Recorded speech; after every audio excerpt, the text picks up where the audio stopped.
Hello friends, Miraj maths कॉर्नरमध्ये तुम्हा सर्वांचं स्वागत आहे। आज आपण बघत आहोत शिक्षक भरती टेट या परीक्षेसाठी 2013 साली आलेल्या प्रश्नपत्रिकेचं विश्लेषण, ज्याच्यामध्ये आपण गणित किंवा अंकगणित या विषयाचे संपूर्ण प्रश्न बघणार आहोत विश्लेषणासहित।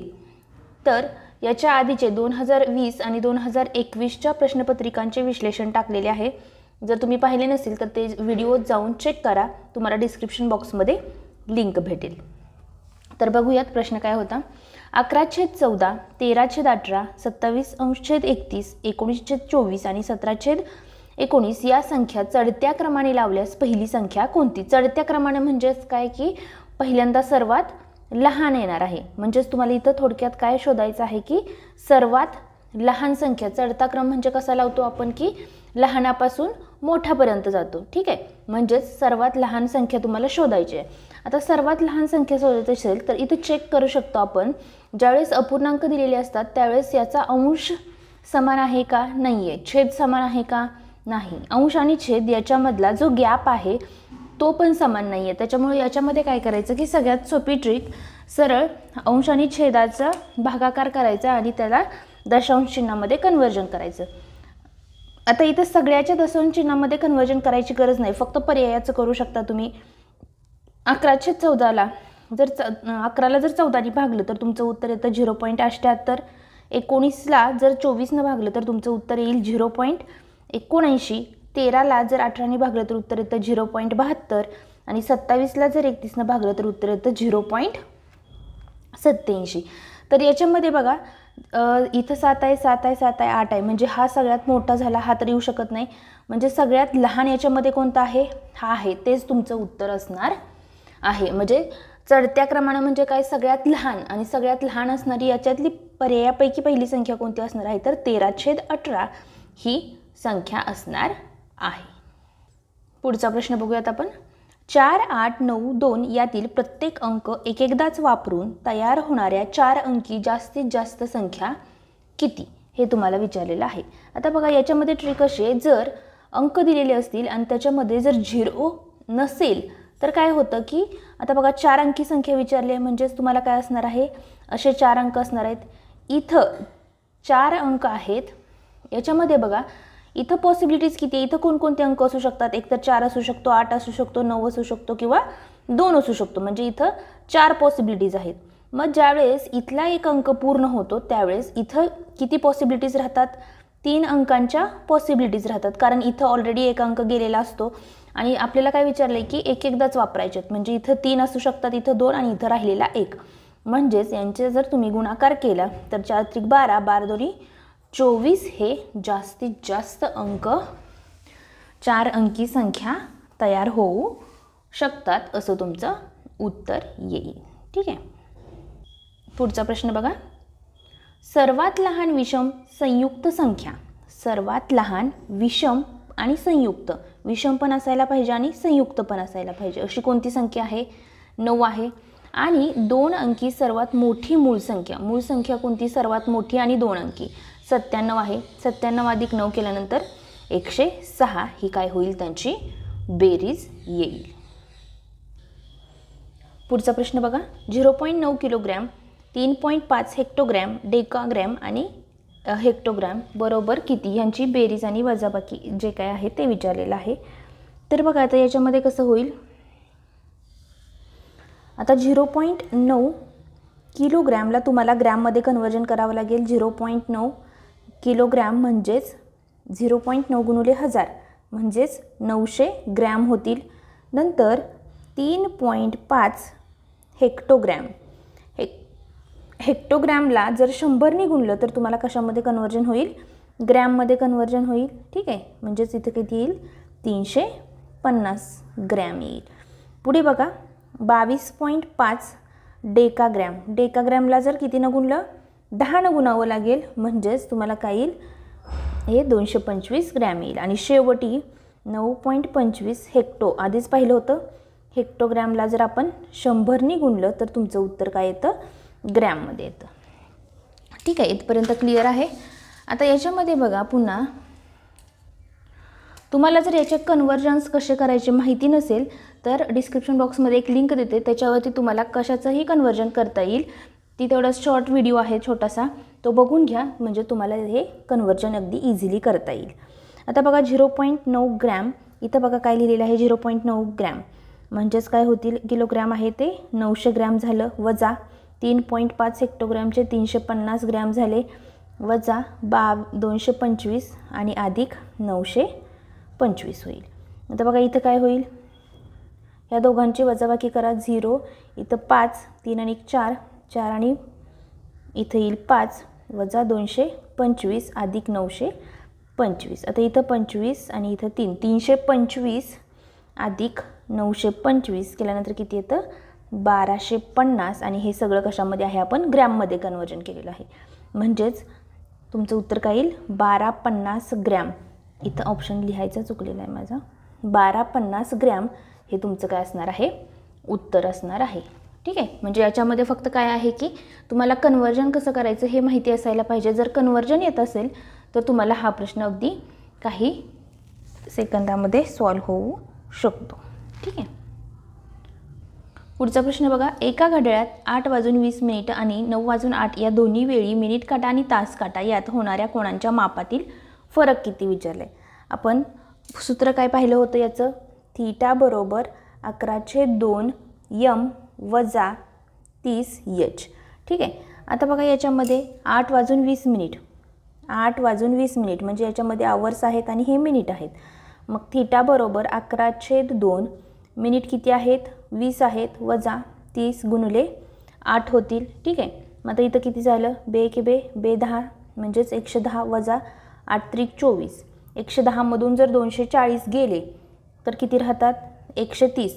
जर साईन वजा असेल तर आपण काय करतो, त्याला फक्त पॉझिटिव्हमध्ये कन्वर्जन करतो. त्याचप्रमाणे दुसरी वेळ दिलेली आहे 9:08. हे मिनिट आहेत आणि हे आवर्स आहेत. ठीक आहे, मग याच्यामध्ये कसं कराल, थीटा बरोबर 11/2 m म्हणजे 8 वजा 30 गुणिले 9, बे 4 44 आणि 270 झाले. 270 मधून जर 44 वजा घातले तर 226 येतात. पण हा जो कोण आलेला आहे तो 180 पेक्षा मोठा आहे, त्याच्यामुळे आपण काय करतो, तो 360 मधून वजा करतो. म्हणजे 360 मधून जर वजा केला तर हा येतो 134, म्हणजे त्याचा फायनल कोण आला 134 आणि याचा आला 130. या दोघांमधला फरक किती येतो, 134 मधून 130 गेलं तर मापातील फरक, कोणांच्या मापातील फरक हा किती असणार आहे, तर 4 अंशांचा असणार आहे. काय केलं आपण, फक्त काय केलं की दिलेल्या वेळा आहेत त्यांचे कोण काढले आणि त्या कोणांमधला फरक काढलेला आहे. पुढचा प्रश्न बघूयात आपण. 2 आकृत्या दिलेल्या आहेत ए आणि बी.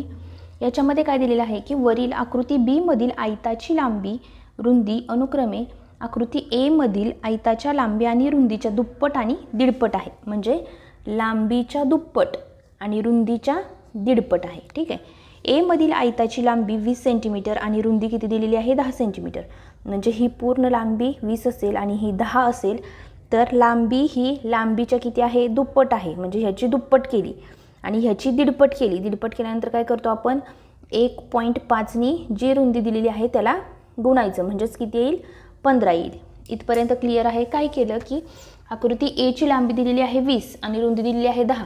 मग लांबी ही लांबीच्या दुप्पट आहे, म्हणजेच काय 20 ची दुप्पट होईल 40 आणि 10 ची दीडपट होईल. रुंदी ही दीडपट आहे, म्हणजेच किती होईल 15 होईल. ठीक आहे, पुढे काय विचारलं आहे की तर दोन्ही आयतामधील रेखांकित भागाच्या क्षेत्रफळातील फरक किती. आता आकृती ए मध्ये बघा, रेखांकित भाग म्हणजे कोणता आहे, त्रिकोण आहे. आता त्रिकोणामध्ये याची बेस माहिती आहे म्हणजे 20 आहे आणि उंची किती, अर्थातच जी आयताची रुंदी असणार आहे तोच त्या त्रिकोणाचा काय असणार आहे, उंची असणार आहे. मग त्रिकोणाचं क्षेत्रफळाचं सूत्र काय, 1/2 गुणिले पाया गुणिले उंची. ठीक आहे, 1/2 पाया किती दिलेला आहे 20 आणि उंची किती दिलेली आहे 10. म्हणजे बे 10, 10 गुणिले 10 किती झाले 100 सेंटीमीटरचा वर्ग. आता बी आकृतीमध्ये पण कसं काढणार आहे, 1/2 गुणिले पाया गुणिले उंची. ठीक आहे, 1/2 गुणिले पाया किती आहे 40 गुणिले उंची किती आहे 15. म्हणजेच 20 गुणिले 15 बे 20 म्हणजेच 15 दोन्ही 30 300 सेंटीमीटर स्क्वेअर. पण तुम्हाला काय विचारलं आहे, ए आणि बीचा जो रेखांकित भाग आहे त्याचं आपण क्षेत्रफळ काढलं, पण त्याच्यामधला फरक विचारला आहे. मग फरक किती येईल बघा, 300 वजा 100 केल्यानंतर 200 सेंटीमीटरचा वर्ग किंवा 200 सेंटीमीटर स्क्वेअर हा काय येणार आहे, त्यांच्या क्षेत्रफळातील फरक येणार आहे. ठीक आहे, अगदी इझी प्रकारचा प्रश्न होता, फक्त लेंदी आहे.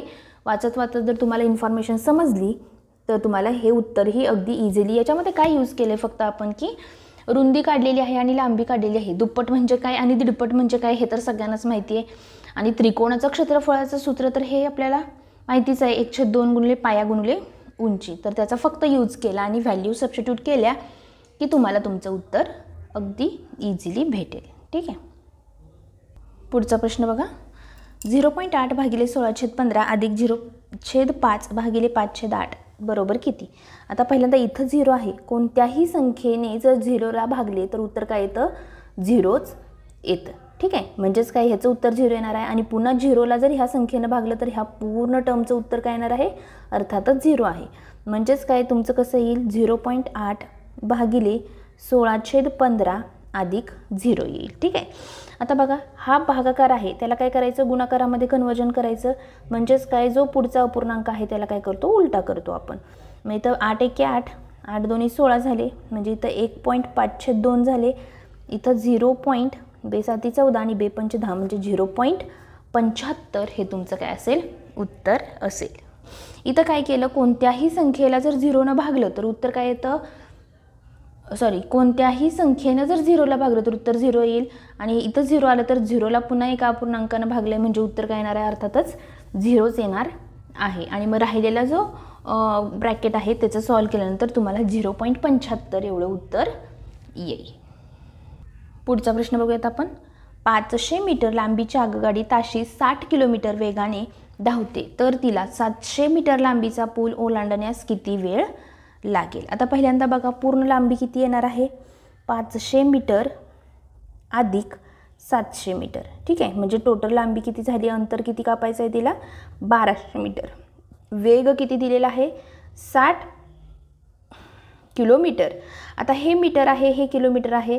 आपल्याला काय करावं लागेल, पहिल्यांदा किलोमीटरला मीटरमध्ये करावं लागेल कन्वर्जन. म्हणजेच याला मीटरमध्ये केलं आणि हे कसं झालं, मीटर प्रति सेकंद एवढं झालं. ठीक आहे, मग आता ह्याला जर हे 2 शून्य घातले तर कसं येतात, बे 18 आणि बे 5 10 म्हणजेच 60 गुणिले 5/18 मीटर प्रति सेकंद आलं. म्हणजे हे आपली माप समान आली, त्यांचं जे मोजमाप केलेलं आहे ते एककं समान आलेली आहेत. आता तुम्हाला काय करायचं आहे की वेळ किती लागेल हे काढायचं आहे. मग वेळचं सूत्र काय आहे, अंतर भागिले वेग. इथं अंतर किती आहे, हे 1200 एवढं काय झालं, ह्याचं अंतर झालं. आणि वेग किती दिलेला आहे, 60 किलोमीटर प्रति तास दिलेला आहे. ठीक आहे, मग काय केलं, इथं अंतर किती दिलेलं आहे 1200 भागिले वेग किती दिलेला आहे 60 गुणिले 5/18 दिलेला आहे. मग इथं बघा 1200 भागिले 60 गुणिले 5 हा 18 इकडं भागाकाराला, इकडे गेल्यानंतर जाईल गुणाकाराला. या 0ला हा 0 गेला, 6 1 6, 6 2 12, 5 1 5, 5 चोक 20, 18 चोक 72 सेकंद एवढा काय लागणार आहे, वेळ लागणार आहे. म्हणजेच तुमचं उत्तर असेल ऑप्शन नंबर 3. काय केलं याच्यामध्ये, जे माप दिलेले आहेत किंवा जे मीटरमध्ये अंतर दिलेलं आहे आणि वेग हा किलोमीटर प्रति तासामध्ये दिलेला आहे, तर जो वेग आहे त्याला मीटर प्रति सेकंदामध्ये कन्वर्जन करून घेतलं आणि नंतर आपला सिंपल फॉर्म्युला आहे वेळ बरोबर अंतर भागिले वेग, त्याचा यूज केला आणि व्हॅल्यू सबस्टिट्यूट केला की तुम्हाला तुमची पूल ओलांडण्यास लागणारा वेळ भेटेल. ठीक आहे, पुढचा प्रश्न बघूयात आपण. 43 * 6 या संख्येस 12ने निशेष भाग जातो. जर स्टारच्या जागी समान अंक असेल तर स्टार बरोबर किती. आता बघा 4 3 स्टार आणि 6 याला कितीने भाग जातो 12. 12ची कसोटी आहे, जर त्या संख्येला जर 3 आणि 4 या दोघांनी भाग जात असेल तर त्या पूर्ण संख्येला 12ने भाग जातो. ही आपली 12ची कसोटी आहे. ठीक आहे, मग आता बघा याच्यामध्ये 4 आणि 3 7, 7 आणि 6 किती होतात 13 होतात, पण 13ला 3नी भाग जातो का नाही. मग ऑप्शनमधला पहिला ऑप्शन जर ठेवून बघितला, इथं 5 आणि इथं 5, 13मधले जर हे 5 आणि हे 5 10 ॲड केले तर होतात 23. 23ला भाग जात नाही, त्याच्यामुळं पहिला ऑप्शन गेला. नंतर इथं 4 घेतला, 4 आणि 4 किती होतात 8. 13मध्ये जर 8 मिसळले तर किती होतात 21. 21ला 3ने भाग जातो, पण आता 4ने भाग जातो का बघा पूर्ण ह्या संख्येला. 4ची कसोटी काय आहे, शेवटच्या 2 अंकाला जर 4ने भाग गेला तर काय होतो, त्या पूर्ण संख्येला 4ने भाग जातो. म्हणजे शेवटचे 2 अंक आहेत 46. 46ला 4ने भाग जातो का नाही जात, त्याच्यामुळं हा पण ऑप्शन कॅन्सल झाला. नंतर पुढचा बघा, आता 7 ठेवून बघा 7. 7 आणि 7, 7 आणि 7 किती होतात 14. आधीची बेरीज होती 13, आत्ताची आहे 14. मग 4 आणि 3 7, 27ला जातो 3 भाग जातो. आता शेवटचे 2 कोणते आहेत 76.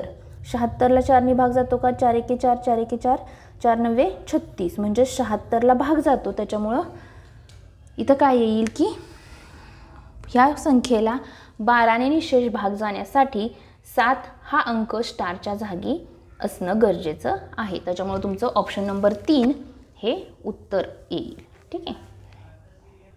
पुढचा प्रश्न बघा, सन 2011मध्ये गांधी जयंती रविवारी होती. गांधी जयंती कधी असते हे माहिती असायला पाहिजे, 2 ऑक्टोबरला. तर त्याच वर्षातील प्रजासत्ताक दिनाचा वार कोणता. प्रजासत्ताक दिन म्हणजे 26 जानेवारी. म्हणजेच तुम्हाला 2 ऑक्टोबर मागून पुढे यायचं आहे. म्हणजे बघा इथं 2 ऑक्टोबर, 2 ऑक्टोबर, ऑक्टोबरच्या आधीचा महिना कोणता आहे सप्टेंबर, नंतर त्याच्या आधीचा आहे ऑगस्ट, नंतर आहे जुलै, नंतर आहे जून, नंतर मार्च, एप्रिल, मे, नंतर आहे फेब आणि नंतर आहे जानेवारी. आणि याच्यातला 26 सांगितलं आहे तुम्हाला. ठीक आहे. आता इथं दिवस कन्सिडर करत असताना ऑक्टोबरमधले 2 दिवस येतील.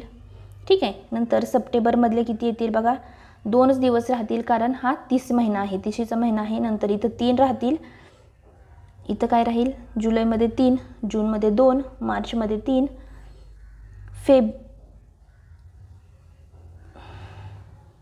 ऑगस्ट, जुलै, जून, ऑगस्ट, जुलै, जून, मार्च 3, एप्रिलमध्ये 2, मेमध्ये पुन्हा 3, फेब्रुवारी हा लीप वर्ष नाही आहे त्याच्यामुळे इथं जरा बाकी राहील 0 आणि जानेवारीचे 26. आता ह्या सगळ्यांची बेरीज करून घ्या. 26 आणि 3 29, 30 31, 31 आणि 4 34, 34 आणि 2 36, 36 आणि 3 39, 39 आणि 3 42, 43 44 45 46, 46 आले टोटल दिवस. आता 46ला 7ने भागा, 7 सख 42 आणि राहिली बाकी 4. बाकी 4 राहिल्यानंतर आपल्याला काय करायचं आहे, मागे जायचं आहे. याच्यामध्ये काय करायचं आहे, मागे जायचं आहे, कारण तुम्हाला 2 ऑक्टोबरचा वार दिला आहे आणि 26 जानेवारीचा विचारलेला आहे. आता रविवार नंतर 4 दिवस मागे जावा. रविवारच्या आधी आहे शनिवार, त्याच्या आधी आहे शुक्रवार, त्याच्या आधी आहे गुरुवार आणि चौथा वार आहे बुधवार. म्हणजे 4 दिवस, हा 1 2 3 आणि 4 दिवस मागे गेल्यानंतर तुम्हाला उत्तर येईल बुधवार. ठीक आहे. पुढचा प्रश्न बघूयात आपण. एका आयताकृती बागेला 5 वेढे असलेले तारेचे कुंपर करण्यासाठी प्रति 10 रुपये याप्रमाणे 17,000 रुपये खर्च झाला. म्हणजेच एक वेढा पूर्ण करण्यासाठी एका वेढ्याचे अंतर किती असणार आहे, किती असणार आहे बघा. टोटल खर्च किती झाला आहे 17,000, त्यातले 10 रुपये एका मीटरला. म्हणजेच एका मीटरला जर 10 रुपये असतील तर असे किती मीटर आहेत हे काढता येतील. हे काढल्यानंतर हे टोटल किती वेड्याचे मीटर असणार आहेत, 5 वेड्याचे असणार आहेत. म्हणजे एका वेड्याचे किती येतील, भागिले 5 करावं लागेल. 5 दोन्ही 10, 5 त्रिक 15, 5 चौक 20, 0. म्हणजेच 340 मीटर हा एक वेढा झाला. एक वेढा 340 मीटर कसा काढला, 17,000 रुपये खर्च झाला आहे, एका मीटरला 10 रुपये आहेत. म्हणजे असे 17,000 मीटर झाले, म्हणजे 1700 मीटर झाले 5 वेड्यांचे. तर एका वेड्याचा किती झाला 340 मीटर. मग एका वेड्याचं 340 मीटर असेल तर तीच काय असणार आहे, परिमिती असणार आहे. आणि परिमितीचं सूत्र काय आहे, आयताच्या 2 अधिक लांबी अधिक रुंदी. ठीक आहे. मग आता याच्यामध्ये परिमिती आहे 340, 2 ब्रॅकेटमध्ये बघा 50 मीटर रुंदी. म्हणजेच तुम्हाला लांबी काढता येईल, रुंदी किती दिली आहे 50 मीटर. ह्या दोन्ही याला भाग घातल्यानंतर येतात 170. 170 वजा हा 50 इकडं अधिकला आहे, इकडे गेल्यानंतर येईल वजाला. म्हणजेच लांबी किती आली 120 20. तुम्हाला काय विचारलं आहे की बागेच्या समोरासमोरील 2 टोकातील अंतर किती. बाग कशी आहे, आयताकृती आहे, ठीक आहे. त्याची रुंदी किती दिलेली आहे तुम्हाला 50 आणि लांबी किती 120. समोरासमोरील टोकातील म्हणजे हे 2 टोकं, हे पण 120 आहे, हे 120 आहे आणि आयताचा कोन हा काटकोन असतो. मग याच्यामध्ये तुम्हाला काय काढायचं आहे, कर्ण काढायचं आहे. कर्ण काढण्यासाठी कोणतं सूत्र वापराल, पायथागोरसचा प्रमेय. म्हणजेच काय, कर्णाचा वर्ग बरोबर एका बाजूचा वर्ग अधिक दुसऱ्या बाजूचा वर्ग. 12चा वर्ग येतो 144 आणि वरचे 2 शून्य अधिक 5चा वर्ग येतो 25 आणि याचे 2 शून्य, यांची बेरीज केल्यानंतर येते 169 00 आणि हा काय झाला कर्णाचा वर्ग. पण कर्ण किती येईल, 2 शून्याच्या ठिकाणी 1 शून्य आणि 169चं वर्गमूळ 13. म्हणजेच त्याचे 2 समोरासमोरील टोकातील अंतर किती असणार आहे तर 130 मीटर. ऑप्शन नंबर 3 हे तुमचं उत्तर आलेलं आहे. प्रश्न सोपा आहे, फक्त थोडासा लेंदी आहे. त्याच्यामध्ये काय केलं की तुम्हाला जे रुपये दिलेले आहेत, खर्च दिलेला आहे, त्याच्यावरून त्याची परिमिती काढली, परिमितीवरून त्याची लांबी काढली, ही दुसरी स्टेप झाली आणि लांबीवरून त्याचा कर्ण काढला, ही झाली तिसरी स्टेप. ठीक आहे. तर अशा प्रकारे तुमचं उत्तर काय येईल 130 मीटर एवढं तुमचं उत्तर येईल. पुढचा प्रश्न बघा, L गुणिले M भागिले C भागिले 4. आता याच्यामध्ये बघा रोमन अंकामध्ये L म्हणजे किती असतो 50, M म्हणजे आहे 1000, C म्हणजे आहे 100 आणि V म्हणजे आहे 5. आता फक्त याच्यामध्ये व्हॅल्यू सबस्टिट्यूट करायचे तुम्हाला. L म्हणजे किती आहे 50 गुणिले M म्हणजे आहे 1000 भागिले C म्हणजे आहे 100 आणि ह्या पूर्ण ह्याला 5ने भागायचं. या 2 शून्याला हे 2 शून्य गेले, राहिले 500. 500 भागिले 5 केलं की 100 येतं आणि 100 म्हणजेच काय दिलेलं आहे C दिलेलं आहे. म्हणजे ऑप्शन नंबर 3 हे तुमचं उत्तर येईल. ठीक आहे. पुढचा प्रश्न बघा, x/15 ही एक विषम संख्या आहे. या संख्येनंतर क्रमाने येणारी 13वी समसंख्या कोणती. 13वी विचारली आणि पुढं सम विचारलेली आहे. कोणतीही, आता विषम नंतरची विषम संख्या कशी येते त्याला आपण गुणिले 2 करतो. म्हणजेच x/15 याच्यामध्ये जर तुम्ही 13 गुणिले 2 केलं तर ती विषम संख्या येईल. कितवी 13वी. पण तुम्हाला सम संख्या विचारली त्याच्यामुळे त्याच्यामध्ये काय करायचं वजा 1 करायचं. म्हणजेच काय झाली बघा x/15 अधिक 13 दोन्ही 26, 26 वजा 1 होतात 25. x/15 अधिक 25 गुणिले 15 भागिले 15. म्हणजेच त्याचा जर गुणाकार केला तर किती येईल बघा x/15, 15 5 75, 7 15 2 30 आणि 7 37. म्हणजेच x अधिक 375 भागिले 15. ठीक आहे. हे कसं केलं, ही स्टेप तुम्हाला येणं महत्त्वाचं आहे. याच्यामध्ये काय केलं की 13वी समसंख्या विचारली, पण विषम संख्या जर विचारली असती तर फक्त एवढंच केलं असतं. पण समसंख्या विचारली त्याच्यामुळं त्याच्यामधनं काय केलं 1 वजा केलेलं आहे. तर अशा प्रकारे आज आपलं लेक्चर इथं संपतंय. राहिलेले प्रश्न आपण पुढच्या पार्टमध्ये बघूयात. जर व्हिडिओ आवडला असेल तर व्हिडिओला एक लाईक करा, चॅनलला सबस्क्राईब करा जेणेकरून पुढचे व्हिडिओज तुम्हाला पाहता येतील. आणि तुम्हाला याच्यामध्ये काही डाऊट असेल तर कमेंट बॉक्समध्ये कमेंट करा, तुमचा डाऊट सॉल्व्ह केला जाईल. थँक्यू.